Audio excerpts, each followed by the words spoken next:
I just want to point out an interesting irony, and I'm sure we're going to get into it. He said, in the 60s, Venezuela was working with the U.S. to contain Cuba. And then later in Chavez era, it sort of does a Yeah, turnabout. Yeah, yeah. We'll get to that in absolutely. That's the biggest irony. The biggest a minute. irony is that Yeah. the biggest irony is, we see it many times that regimes that have a history of close cooperation with the United States many times will give you some of the most radical flips. What we know is that prior to that coup, the airwaves were all discussing the potential for a coup.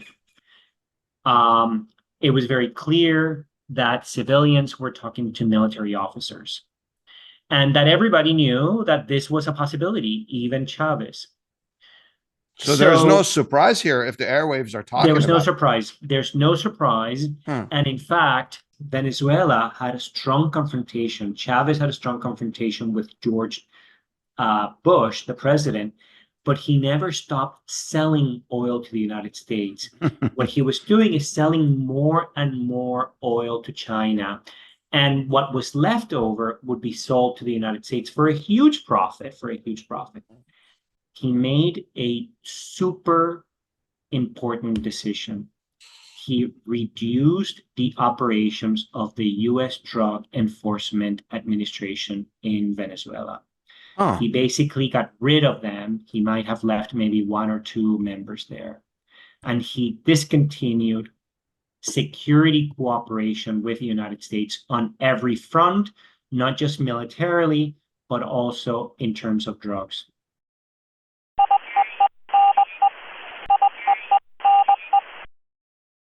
Dr. Corrales, it's a pleasure to have you on our program. Thank you for taking the time for this conversation with me.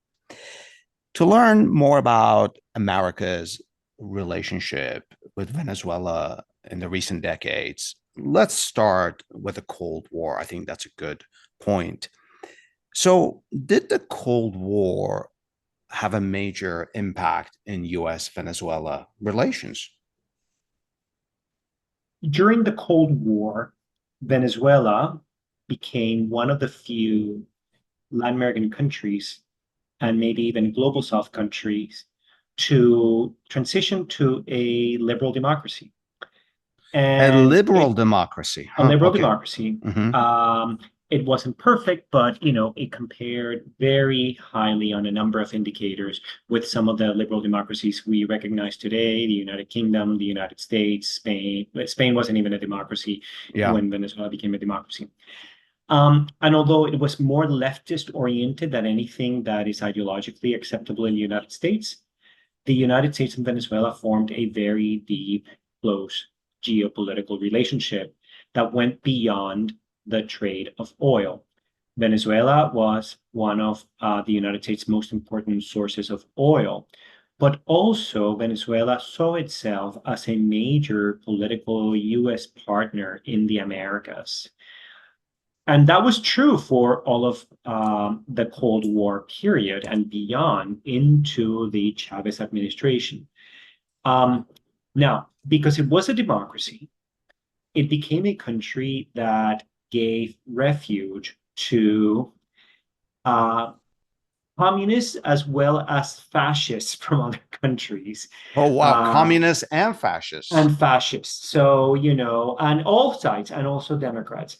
So, people who were leading communist dictators would go to Venezuela. People leading right-wing dictators will go to Venezuela. So, it was very pluralistic, absolutely Hmm. pluralistic. It was a remarkable place. It had a very open policy toward migrants.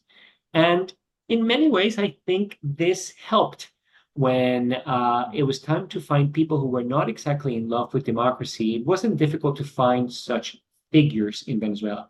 But no, the point is that when Chavez decides to move away from United States friendship, this happened after many, many decades of very close cooperation from the early 60s all the way to the 1990s, almost 3 decades. So let me ask two follow-up questions.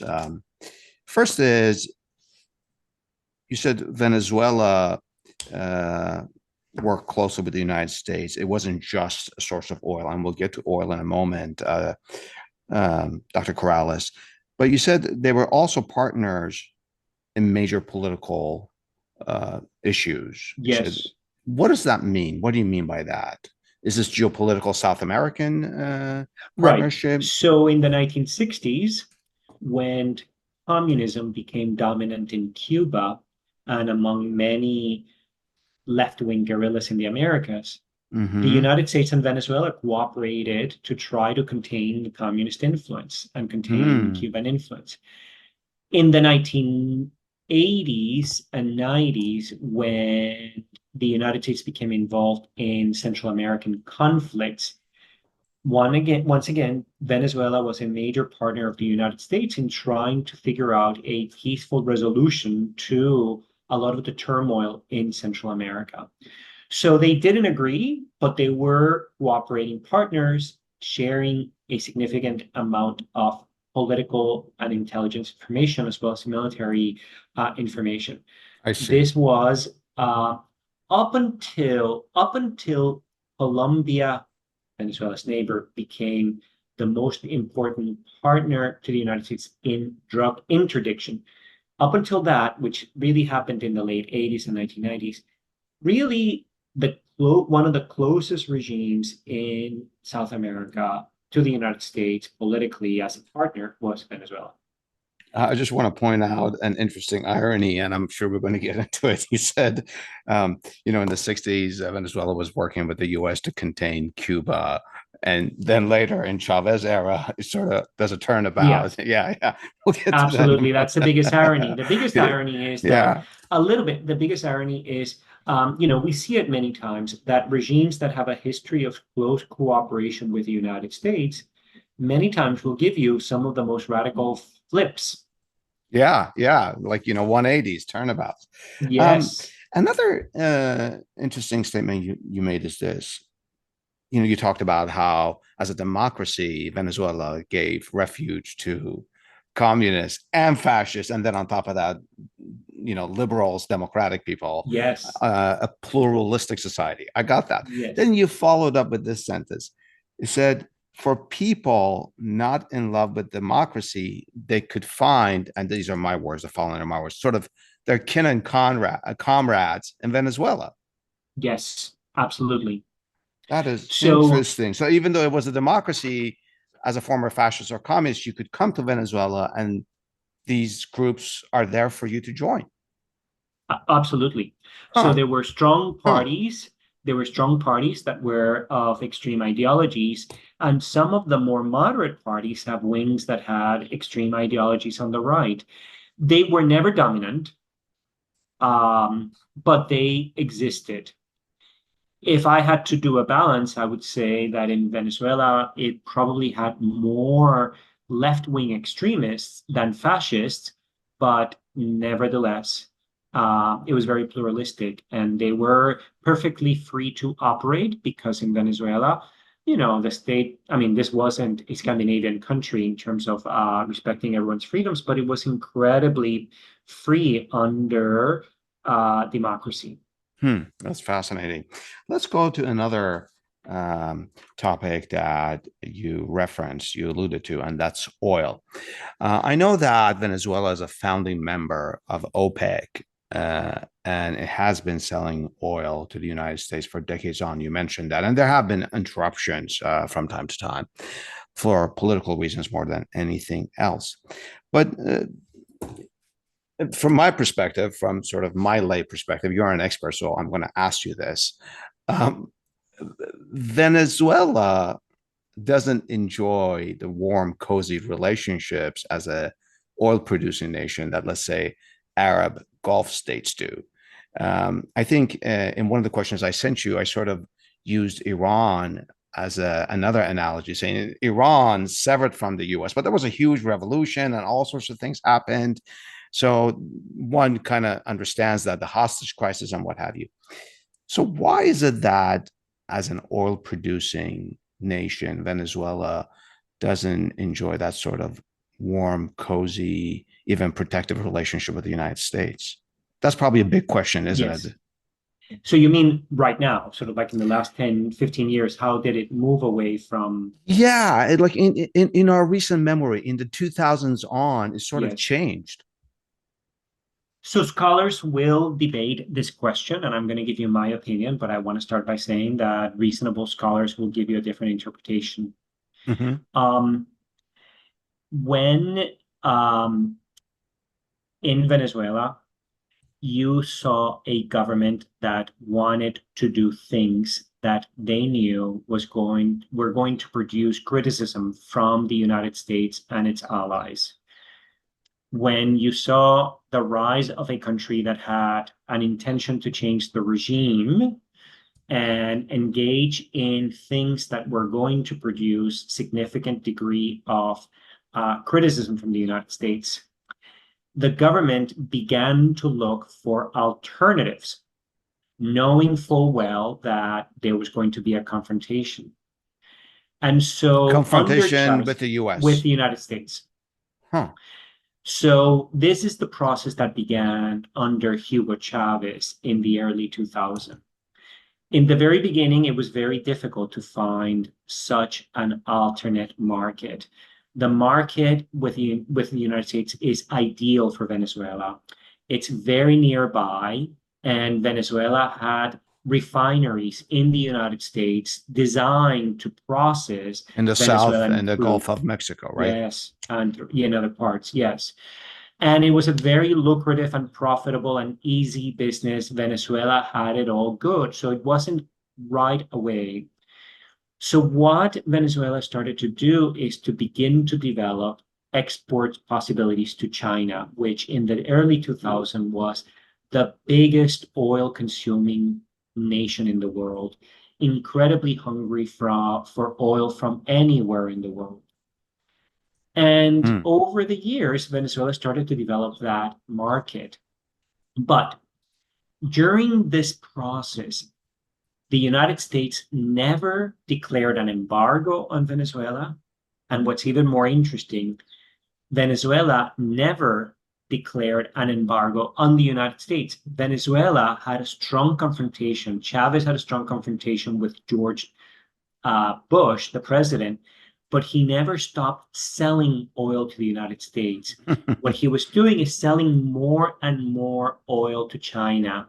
And what was left over would be sold to the United States for a huge profit, for a huge profit. And that was true up until the late 2010s when the United States finally said, enough, we are now going to impose an embargo on Venezuelan oil, but that took a while. That did not happen until the late 2010s. Now, the disagreement is, did the United States push or did Chavez pull? I happen to You mean think the that disagreement among scholars?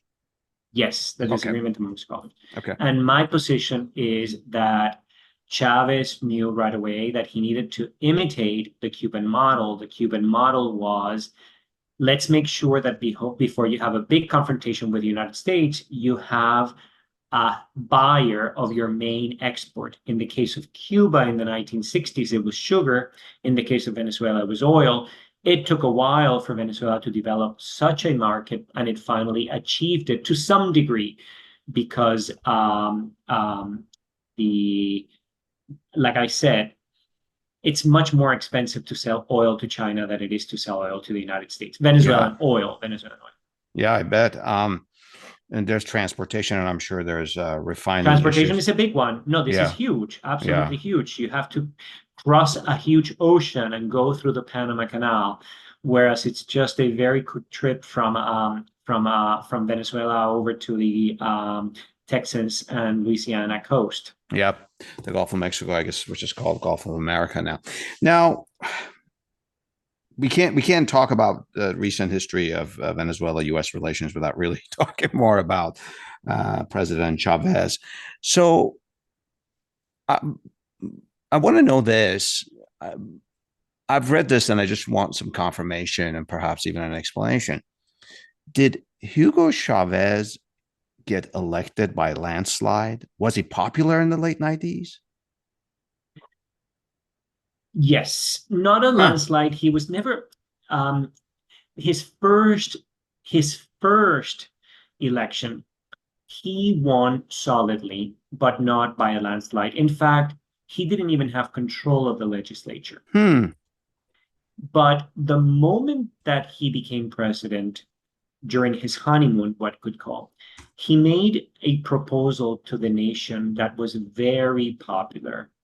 And the proposal was to redesign the Constitution in favor of giving more powers to the president. And this new Hmm. Constitution would be very punitive of the old political class. And that became very popular in its beginning. But more than popular, the word that I would use is polarizing. They're not incompatible, but it's just that polarizing is a more complete version. In a polarizing environment, the president is very popular, but the opposition is also very intense.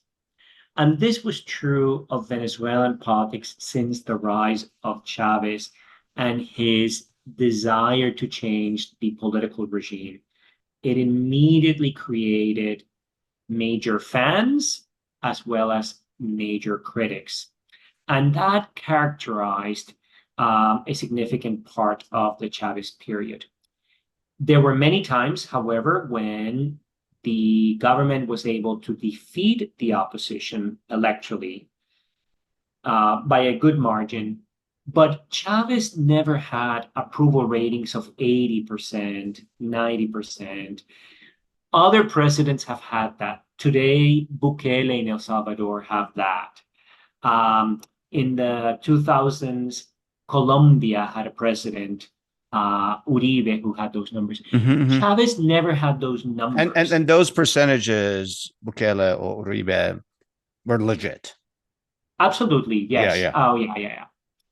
But in the case of Venezuela, the opposition was always there, and in many times it was very competitive.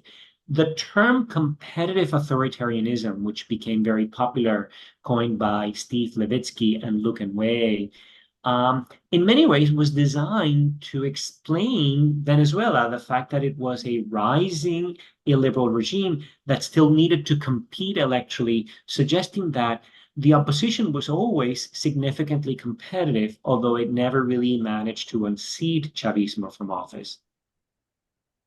So it Hmm. was a very It, polarizing. Now, let me just say one thing. This phenomenon is very typical. We now typical? Is see that what you said? Yes. typical. We now see that whenever you have a president emerging with a big agenda for change and interested in redesigning the regime to give the president far more powers and take prerogatives and power away from other groups, that can be very polarizing. Supporters of the president feel that this is the right thing to do, and the opposition feels rightfully very alarmed. Back in the 2000s, we didn't understand this process. Today, we describe this process as the typical process of polarization that emerges when there is democratic backsliding. When you use the term competitive authoritarianism, Yes. Yes. if there's competition in the political sphere, then does it make Yes. it authoritarian? So it depends on the standard of democracy that you're using. If your standard of democracy is what we call minimal standards, do you have elections? Then it is still democratic because these regimes do not abolish elections fully. But if you have a deeper standard of democracy, then you have erosions of those standards. What are some of those deeper standards? Well, those elections have to be free and fair. They weren't in Venezuela. The president has to compete following certain rules and checks and balances. Those weren't in place. Funding has to be equally for the opposition. Those elements weren't present.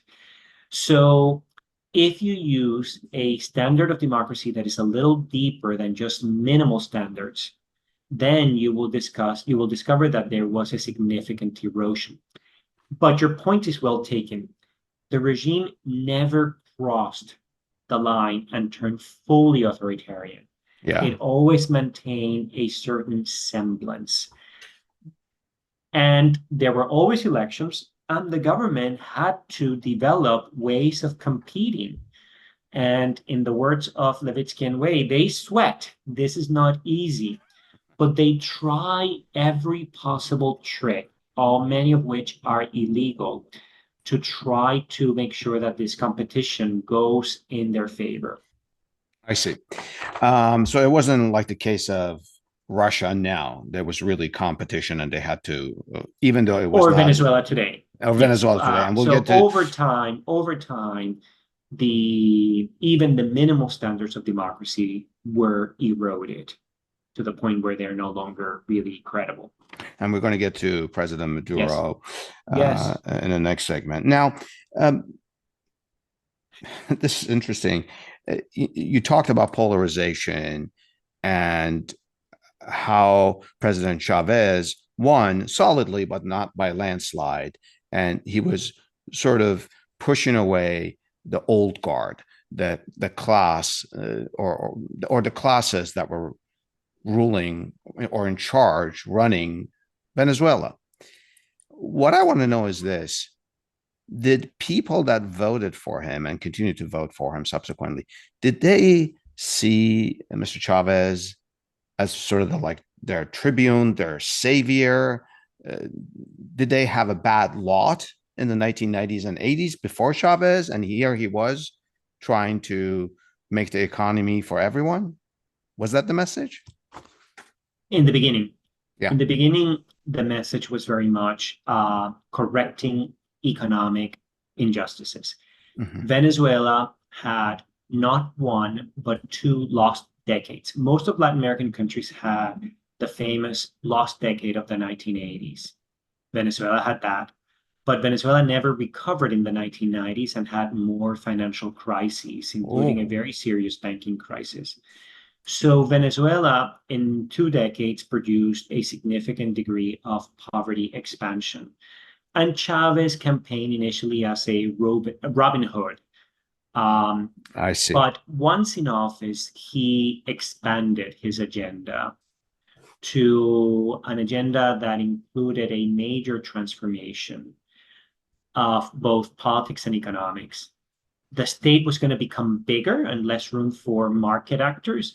And the other political parties were going to have a lot less space, significantly less space. And all the spaces were going to go to members of the ruling party. So what does this do within the Chavista coalition, the initial Chavista coalition? Mm-hmm. There was an initial, over the years, a split. There were a group of social democrats who supported Chavez, who might have welcomed the economic redistribution, but really hated the rise of a dictator, a semi-dictator, and they left him. He suffered defections, absolutely. But there were a number of folks who nevertheless sided with him. Many of them were people who were winning economically, some from the lower classes, other groups from elites, economic elites, together with ideologues who were very in love with an effort to try to produce a strong, sort of like new version of a Cuban revolution, a modern, an updated version. So the Chavez coalition changed along the way. The Democrats left, and the core of Chavista support was a group of folks who used to be the economic have-nots of the past, but also ideologues. Economic have-nots on the one hand, economic elites who had a lot of business deals with the state, but also ideologues who were falling in love with the promise, as Chavez called it, of creating 21st century socialism, implementing a new version of the Cuban Revolution that they had always dreamed of. That coalition, already in place by 2005, 2006, 5 or 6 years into the Chavez administration, was very different from the first one. So So, then this impacts the opposition. The opposition also has people who were extreme right, center, but also socialists and social democrats, some of whom were former Chavistas in the beginning as well. And it was very difficult for the opposition, of course, to deal with such a massive melting pot, if you will. oh, that is fascinating. So, some of the former Chavez supporters that don't like his dictatorial styles and Yes, tendency, they go over to the opposition, and the they left. opposition now is no longer.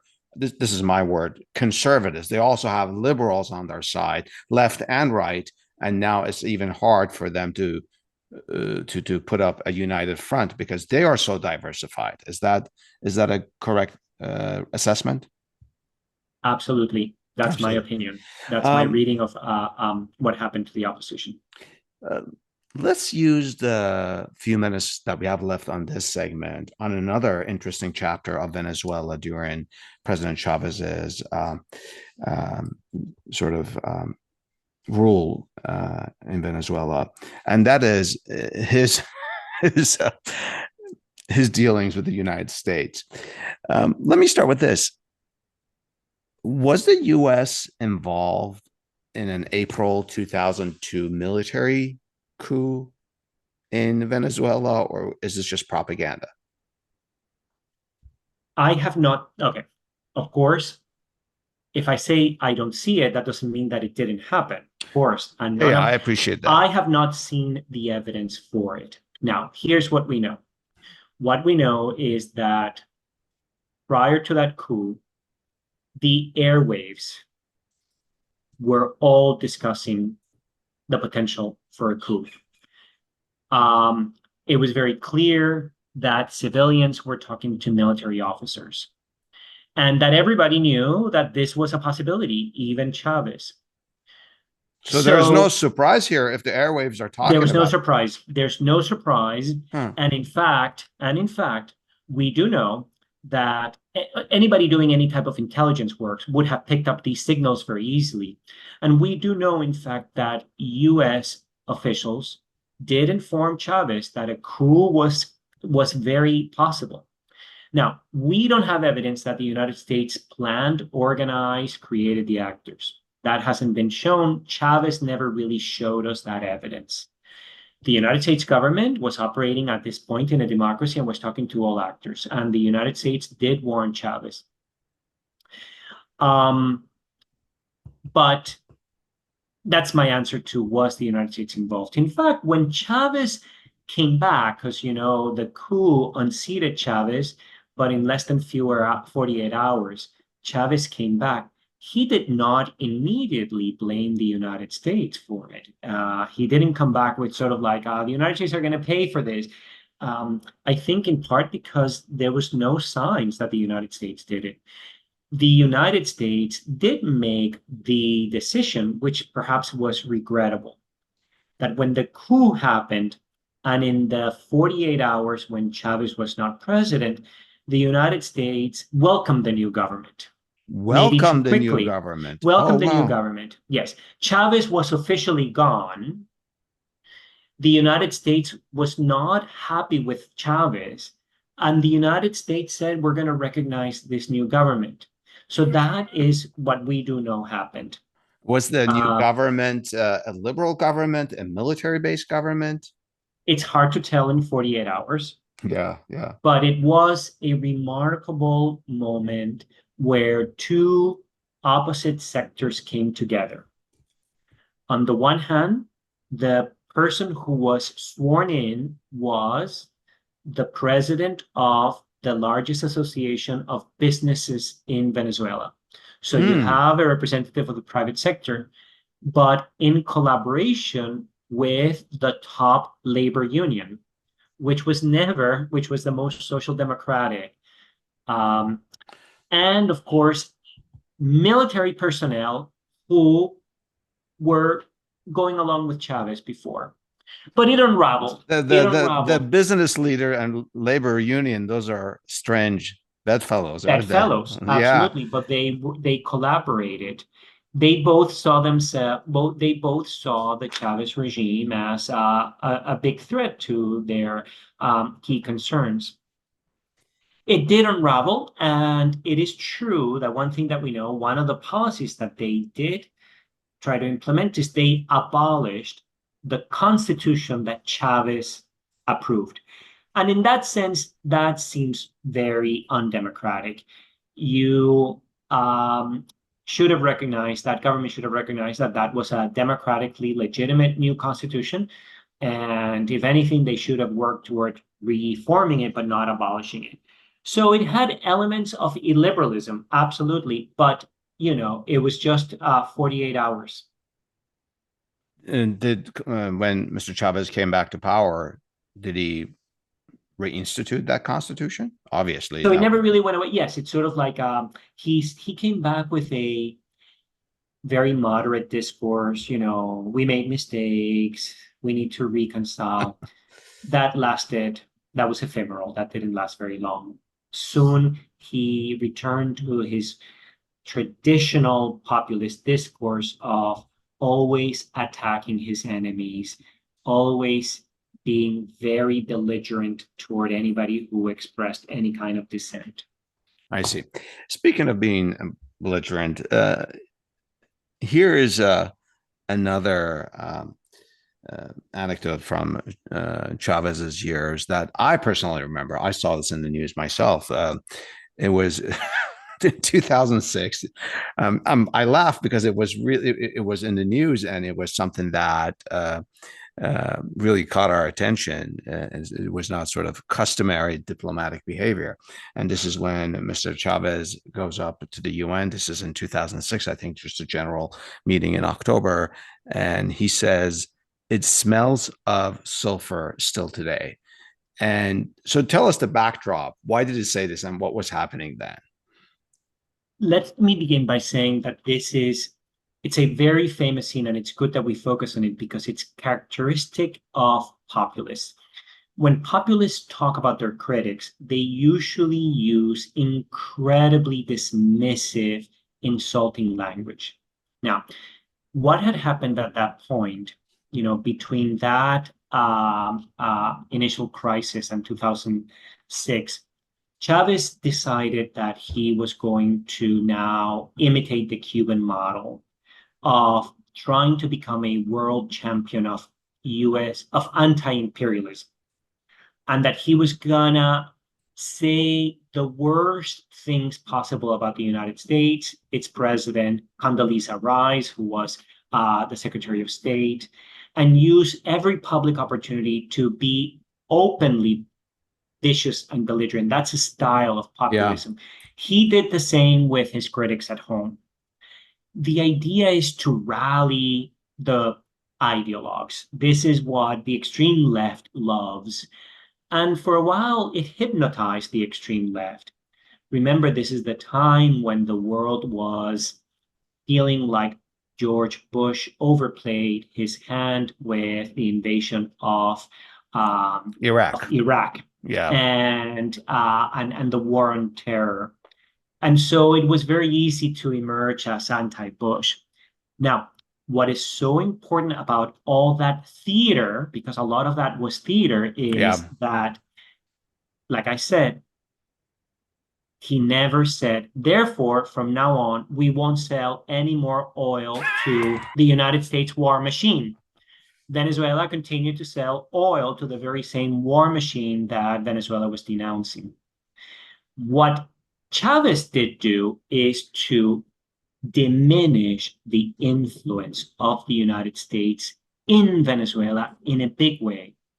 And the most important decision, and I want to emphasize this because it's very germane to where we are today, was in 2005, a year prior to that speech. I think the speech was in 2006, correct me if I'm wrong. Yeah. He made a super important decision. He reduced the operations of the U.S. Drug Enforcement Administration in Venezuela. Oh. He basically got rid of them. He might have left maybe one or two members there. and he discontinued security cooperation with the United States on every front, not just militarily, but also in terms of drugs. To this day, Venezuela is inheriting the consequences of that fateful decision. But Wow. Venezuela made the decision. We're not going to cooperate with the United States on security, including drug interdiction. We are going to publicly acquire a global brand of anti-imperialism. We are the new Latin America Cuban revolution, the new Bolivarian revolution, and yet we're still going to sell oil. We're not gonna do truly the most principled thing to do, which is to stop selling oil to the evil empire. That's fascinating. Huge moments, and I'm glad we focused on it, because in retrospect today, we see that discourse, that belligerence applied to international actors coming from the far right in world politics. And we saw it in Venezuela being done at the United Nations. We have now seen far-right presidents use the United Nations to talk in similar ways about their ideological adversaries. Yeah. So yes, it's a nice preview. It is. And just to put it in context for our audience, that line that I share with you smells of silver still today. He was saying the that devil was here after the United States left the podium. Yeah, the Mr. Bush, President Bush was there the prior day. And in the US, I recall that it's rallied huge support for President Bush. And I remember Speaker Pelosi sort of was on our airways on the media saying how Chavez is nothing but a thug. So even at home here in the US. Yes. Yeah. Before we go to the next segment, I gather from what you told me about President Chavez severing security cooperations with the US on drug operations, anti-drug operations, it means that back then in the early 2000s and late 90s, Venezuela had a drug exporting problem? Not really. The truth of the matter is that Venezuela doesn't produce cocaine or heroin, and in the 80s and 90s, most of the drug was coming from Colombia, and to this day. But this is the key point. Let's assume that you're involved in the drug business in Colombia. Mm-hmm. And let's assume you wake up in the morning and read in the newspapers that in neighboring Venezuela, the government expelled the DEA. What are you going to do as a business leader? How are you going to think about? So the moment that happened, the geopolitics of drugs changed enormously, because what happened is that many drug traffickers who were used to exporting from Peru, Ecuador, and Colombia started to use Venezuelan routes to make their way into the Caribbean or to airfields. So you gradually begin to see a sort of like a new pipeline. Colombian, Atlantic, and Pacific coasts continue to be the most important ones, have always been, but you kind of created a new pipe through Venezuela. That started from that moment on. And how would you not if you're a business leader looking for a safe space? Now, obviously, the DEA is operating in Colombia and it's operating in the Caribbean nations. So it wasn't that easy simply because the DEA isn't operating in Venezuela. But they started to have significant freedom to operate in Venezuela. Of course, because there's less resistance now. DEA there's less resistance. Yes. Yeah. The DEA is not operating anymore. Yeah.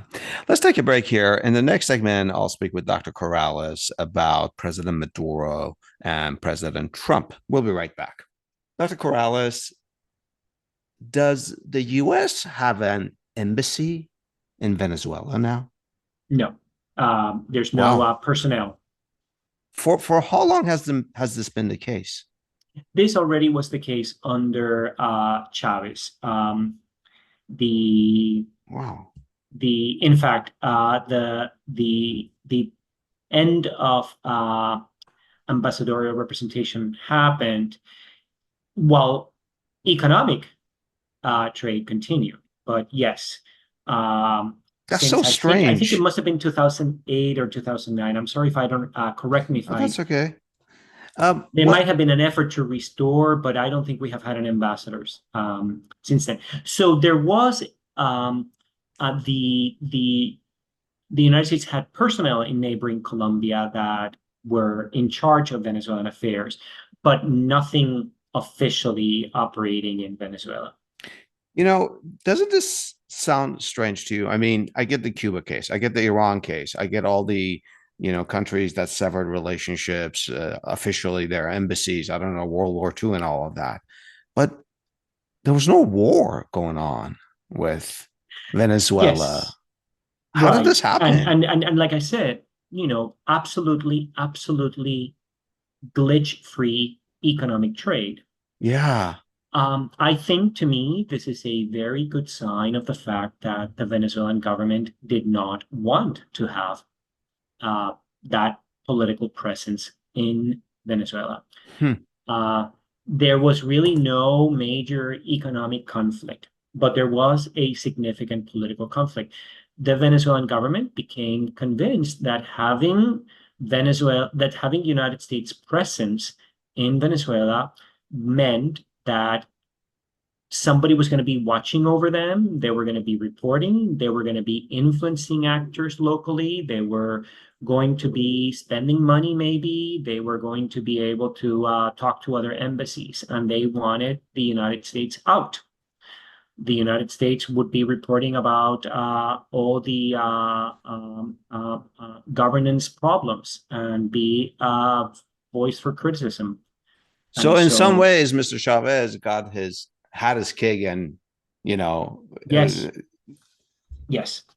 well, He managed to achieve this without being at war with the United States and without breaking economic relations. yeah. So let's move forward in time to Mr. Trump, President Trump. How has the U.S. Venezuela relations changed between President Trump's two terms? And I appreciate that we haven't even finished the first term of his presidency, second term. But still, I mean, a lot has happened in the last few months. So, in the first Trump administration, several things happened that also changed the United States. First, the Trump coalition, and then I'll say something about something that changed in Venezuela. The initial Trump coalition included a number initially of neoconservatives who believed that the United States should use all its force to change regimes that it didn't like, short Hmm. of military intervention. So that was one faction of the Trump coalition. These folks Trump coexisted. 1.0. Trump 1.0, Yeah. prior, up to 2020. Okay. Now, they coexisted with another coalition back then of isolationists, people who thought that the United States should not become too entangled. But the neocons were there. Now, then a different thing happened in Venezuela. Maduro is now the president. Maduro becomes a bigger thug, a bigger dictator, and an economy in worse crisis, a horrible crisis, a crisis that is producing a huge refugee crisis, enormous discontent. So Trump became convinced that the regime, because it was so bad on the one hand and in such crisis on the other hand, that it needed to be pushed out and that it was going to be easy to push it out. It was way too bad and way too vulnerable. Hmm. And he said, all we need to do is push a little harder and it'll fall. The policy came to be known maximum pressure. And the idea was not to use military force, but to tighten the screws economically. this is where you begin to see the rise of an embargo. You begin with a small embargo on certain operations, and it eventually led to a bigger economic embargo. In 2019, did President Trump contemplate any sort of military action against Venezuela? He always does. Okay. Absolutely. I mean, he thinks everything needs to be solved militarily, and he thinks military actions are easy and always effective. So he did. So much, in fact, that many colleagues of mine and analysts, aware that these were things on the table, wrote articles saying this is going to be a bad idea. This is how we never know how committed he was to it. I don't think anything was planned. I think he was persuaded not to go there. You know, the pandemic comes in 2020. Uh, he had many other priorities. Back then, he really didn't love the idea of international military operations that much. So who knows? Again, maybe we'll discover that he did have detailed plans, but those were not part of the official policy back then. The official policy was back then was pressure them economically as much as you can and side fully with the opposition forces as closely as you can. And this came to be known as maximum pressure, Mm-hmm. a really sort of like tighten the screws economically. And again, the idea was the government was incredibly horrific on the one hand, and people thought incredibly weak because of the economic crisis that Venezuela was experiencing in 2017, 2018, and 2019. So it was sort of like the idea that all we have to do is like one push and it'll be over. It It'll didn't just work out. it'll just knock over, that sort of It'll thing. be, yes, it'll Uh, be an easy, it was very deserving and also very easy to do. I read something else. These are some of these. What I'm about to share with you may be a small point, but again, it becomes a big deal when you're talking about heads of state. So I read somewhere that President Trump put a bounty, a $15 million bounty on the capture of President Maduro, and then in his second term increased it to 50 million. Is this Yes, true? What yes, it is? Wow. yes. So the one of the things that you begin to see, this started before Trump, but it was escalated under Trump, is to make the case that among all the problems of Venezuela is the problem of the government becoming not only incredibly corrupt, but also very involved in drug trade. Hmm.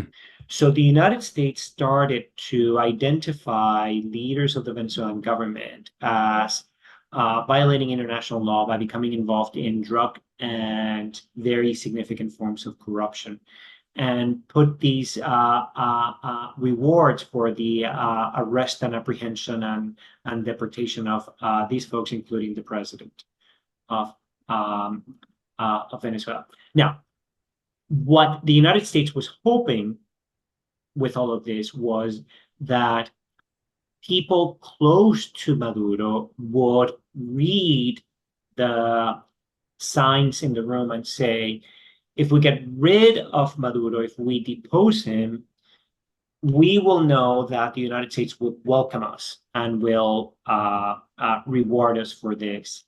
So the idea was to instigate some kind of, if an urban uprising wasn't doing it, then that at least an inside coup. But that didn't work out. That That has was not worked out. no.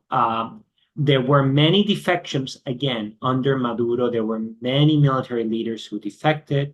Many folks were arrested. So obviously, it is clear that there was a significant degree of displeasure with Maduro from his closest advisors. But Maduro prevailed. He neutralized that source of unrest, and he survived the maximum pressure. Let's let's. I'm going to bring us to the present moment. I read in the New York Times just over the weekend that in Venezuela, people are preparing for a U.S. invasion. Is this sort of propaganda to rile up the people in Venezuela, or is this something that's? I mean, it's interesting to read that after we hear about the bombing of several boats out of Venezuela. You're more alert to this sort of news, particularly by a reputable American newspaper. We don't know whether this is bluff or not, but it is clear to me that the Trump administration this time around has definitely wants to be seen as credible, saying it is an option. We're not going to rule it out. The United States wants people in Venezuela to believe that this is within the realm of possibilities. Are they bluffing? I don't know. But yeah, the intention is for both the government and people on the ground to not rule out that the United States may have some kind of intervention, military intervention. Wow. But I have no way of knowing, and when people talk and bark very hard, you just never know whether there's a lot of bluffing here. Exactly. Now we're a history program, but I want to use history to ask you a question about future, right? We have the history of Cuba, and then we have the history of Iran.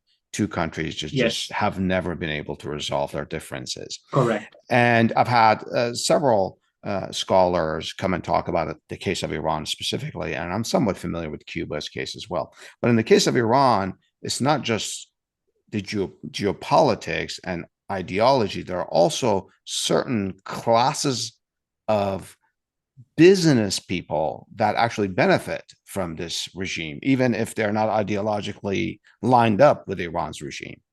So this sort of separation continues on and on and on and on until there's a huge change, such as war or whatever, or change of leadership by just natural death, I suppose. Is that what's going to happen to Venezuela? You think there are just fully entrenched forces that just are benefiting and they won't let change to happen? I guess you could say that about both sides, right? America and Venezuela. Yes. So most dictatorships need support from four sectors. Perhaps not all four sectors. Let me just give you the ones that I think are more important. Some business elites, number one, and then I'm going to say something about that subgroup. Number one. Number two, the coercive apparatus of the state, the military. Number three, some religious authorities, if religion is strong. And number fourth, ideologues, people who are very, very committed to the policies that their dictatorship embraces. You may not need all four, but you certainly cannot afford to be it's hard to imagine a dictatorship surviving without one or two of those. Now, let me talk about the business groups, which is so essential, especially because this is a dictatorship that likes to be seen as helping the poor folks from the very beginning. Kind of like the Robin Hood that Chavez The Robin Hood, yes. Yeah. From the very beginning, this revolution has been supported by a number of people who benefit from very nebulous and corrupt deals with the state. There are huge economic rewards from doing business with the state and helping the state with a number of activities. So the government will go after business groups that are not loyal, but will really, really benefit and privilege business groups that are willing to go along. Wow. In Venezuela, this has been known since Chavez was in place. This is huge. We have it in Cuba, and I know it exists in Iran. If you're an oil business, you have many, many ways in which the private sector can take advantage from a lot of the hard currency that you generate from the oil business. You also can take advantage from the currency manipulations, the way the government gives you dollars. In Venezuela, in particular, the business sector that is supporting the government has to be split into two. One is a group that is conducting what seems to be legal businesses, maybe running a shopping mall or distributing food legally, and it looks like it's fine.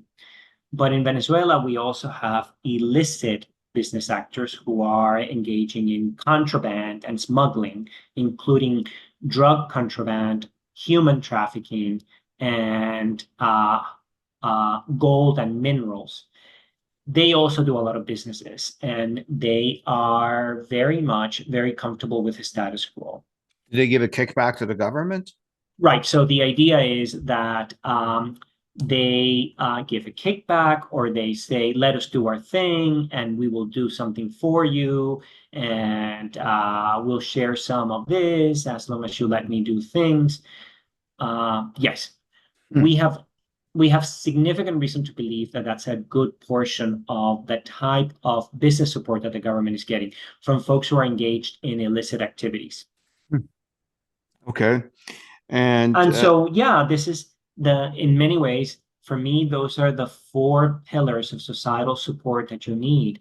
Ideologues, the military, some religious institution, if it is powerful, and parts of the business sector. wow, which means that if that's going on in Venezuela, this rift between our country, the U.S. and Venezuela, may increase, may perpetuate for many years to come. Uh, Yeah, let's close with this question, Dr. Corrales.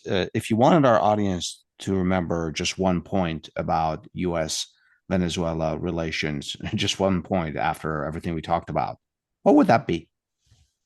it's very important to know that whatever we think about the United States and its current administration, and whatever reservations one may have about it, and I personally have incredibly strong reservations about what the United States is intending to do in Venezuela and elsewhere. We shouldn't let that color us into, or blind us into seeing that the Venezuelan regime is one of the most calamitous governments in the world. Very few governments have produced the economic disaster that Venezuela has produced before the embargo. Only the worst civil wars, such as the Syrian civil war, produced the migration crisis that Venezuela generated by 2019. Wow. Uh, and so we're going to be entering a confrontation between two nations, probably. And we're going to have strong opinions about what the United States is doing.